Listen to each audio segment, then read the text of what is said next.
Почитувани граѓани, почитувани медиуми.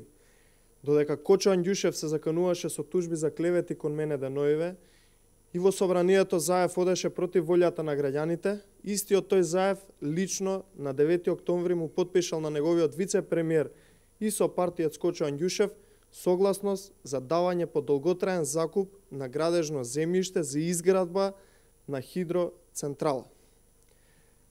Заев по пат на непосредна спогодба на Друштвото за производство, трговија и услуги МХЕ Тополки ДОО Скопје, каде што еден од сопствениците е Кочо Анѓушев преку фирмата Феруинвест, а неговиот брат Тодор Анѓушев е управител, му доделил градежно земјиште во вкупна површина од 7105 метри квадратни во катастарската општина Дреново за изградба на хидроцентралата Тополка.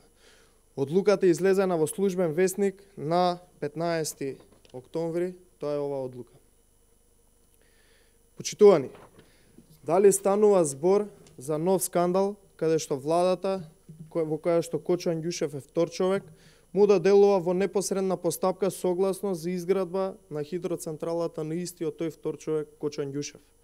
Дали станува збор за нов случај на судирни интереси, каде што владата во која што Кочо Анѓушев е вице-премиер, му доделува земјиште за хидроцентрала исто така нему.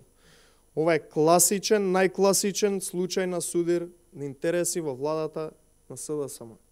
Кочо Анѓушев преку медиумите уверуваше јавноста дека неговите фирми нема да учествуваат и да добиваат бенефити од институциите на кои самиот им е претпоставен како вице-премиер.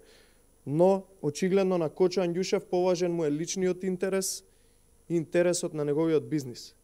Предупредувавме од самото негово назначување дека Анѓушев ќе работи единствено за неговиот личен интерес, а не за интересот на граѓаните.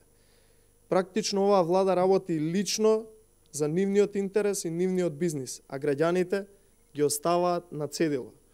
Но, почитувани граѓани, ќе дојде ден кога судството и институциите ќе бидат независни и нема да бидат под контрола на Заев и на СДСМ, и сите функционери на оваа влада кои го прекршили и се огрешиле пред законот ќе одговараат. На крајот, Република Македонија и граѓаните ќе победат. Следува втора